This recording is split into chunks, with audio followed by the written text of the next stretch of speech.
मा मा आयदाखौ लानानै दिनै बड' इउनिभारसिटिनि बे मोनथाम लानाय जादों? दिनै जोङो बड'लेण्ड मुलुगसोलोंसालियाव दुलाराय बर' फरायसा आफादनि मोनसे हान्जाया जोङो भाइस चेन्सेलर मानगोनां बिथांनो जोङो माखासे फरायसाफोरनि जेंनाखौ लानानै जोङो आर'जलाइ गथायदों आरो बिनि गेजेराव जोङो बिथांमोननो आर'जलाइ गथायनायनि गुबै माखासे जोंनि फरायसाफोरनि जानानै जोङो माखासे जेंनानि समाधान हास्थायदों। जेरै गुबैयै फरायसाफ्रा थांनाय 2023 मायथाइनि जाय फरायसाफ्रा गिबि खेब बिथांमोना जि इन्टिग्रेटेड कर्सआव रेजिस्टार्ड जादोंमोन आरो बिथांमोननिसिम माखासे दासिम सेमिस्टारनि रिजाल्टनि आरो गुबुन गुबुन बिथांमोननिया बायदि इन्टारनेल टेस्टनिफ्राय लानानै गुबुन गुबुन जेंना सोलिनायखौ फरायसाफ्रा गोबां जोंनिसिमबो बिथांमोना सावरायफैदोंमोन। दा बिनि समाधानाव दिनै इउनिभारसिटिजों जों सावरायबाय आरो बिथांमोनहा माखासे सम बिदों, जाय समखौ लानानै बिथांमोना बे मोनसे बेटचआ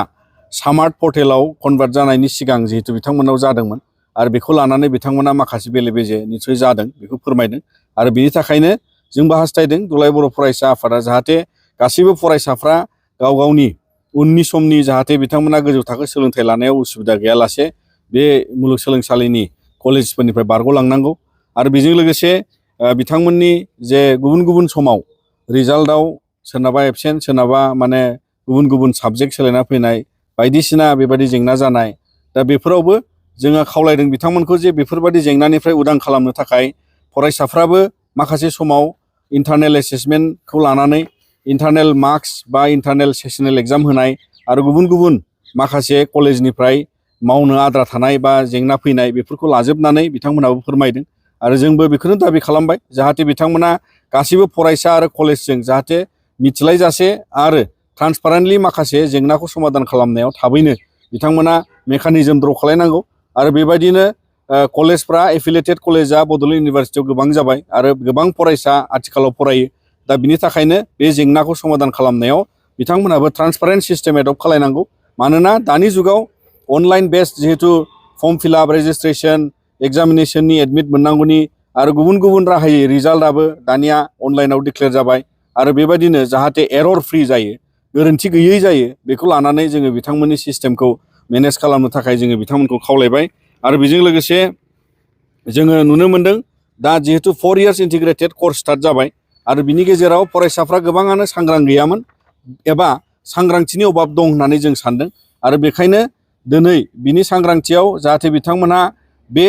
निउ एजुकेसन पलिसि मडेलाव जाय इन्टिग्रेटेड डिग्रिया स्टार्ट जाबाय बेवहाय जे थार्ड इयारावबो ओंखारलांनो हायो एबा सेकेन्ड इयार फार्स्ट इयारावबो ओंखारनायनि एनइपिनि मडेलावहाय रेकमेन्डेड पलिसि दङ। दा बेखौ एडप्ट खालामनायाव फरायसाफ्रा सांग्रांथि मोननांगौ, फरायसाफ्रा मिथिनांगौ आरो बिनि थाखायनो दिनै जाहाथे कलेजेसफ्राबो बे रेसपन्सिबिलिटिखौ आरो इउनिभारसिटिजों लोगो नांनानै बिथांमोनहा फरायसाफोरखौ मिथिहोनांगौ जे बेबायदिबो राहा दङ। दा बेखायनो जाहाथे फरायसाफ्रा जाहाथे साबजेक्ट चुज खालामनाय साबजेक्ट अपसनाव जाहाथे बिथांमोनहा गावबागाव सेमिस्टार बारग'नायाव गुलाय गुजाय जालाङा, बिनि थाखाय जोङो बिथांमोनखौ माखासे भिडिअ रेकर्ड खालामनानैबाबो फरायसाफोरखौ बुजिहोनाय आरो कलेजेसफ्राबो बे राहाखौ लानानै फरायसाफोरखौ बुजिहोनाय, मानोना नियमखौ बुजिहोनांगौ आरो गोदान कर्स जेला स्टार्ट जाबाय बिनि गासै फर्मेलिटिसफोरखौबो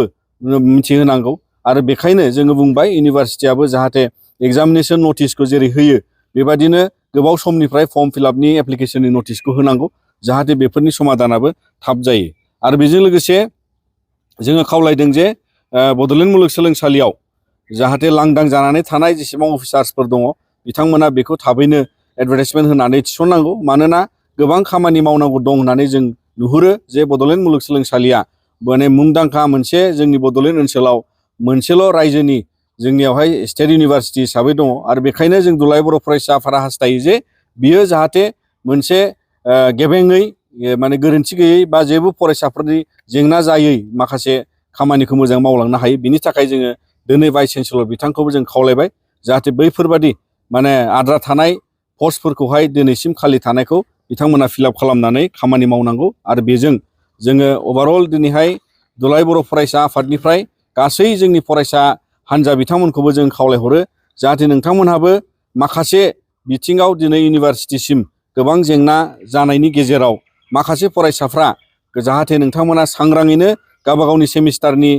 क्लास लानाय, आनजाद होनाय एबा इन्टारनेल एसेसमेन्टनि थाखाय माखासे गाव गावनि सिनसियारिटिखौ लाखिनांगौनि थाखाय दिनै मोनसे आथिखालनि जुगनि गुन गोनां सोलोंथाइ लानायाव जाहाथे नोंथांमोना बयबो जाफुंसार जायो जों हास्थायो आरो बिनिखायनो बड'लेण्ड मुलुगसोलोंसालियावबो जायखिजाया जेंना फैया मानो जोङो समाधानखौ हास्थायनानै दाबि खालामगोन आरो बेजों लोगोसे नोंथांमोनहाबो आरो फरायसाजों लोगोसे गासै एफिलिएटेड कलेजेसफ्राबो नोजोर बोगोन जाहाथे फरायसाफ्रा जेबो जेंनायाव गोग्लैया दा बिनि थाखायनो दिनै जों नोंथांमोननि गेजेरजों दुलाराय बर' फरायसा आफादनिफ्राय गासै फरायसा आरो एफिलिएटेड कलेज लोगोसे बड'लेण्ड मुलुगसोलोंसालिनि साफ्रोम जाय बिथांमोना दिनै अफिसार्सफ्रा जोंजों नुजाजोबदों आरो सावरायनायाव बिथांमोना गासिबो गावसोरनि जेंनानि समाधाननि लामाखौ गेबेङैनो दिनै फोरमायनायनि जोंखौ मिथिहोदों। गोजोन्थों।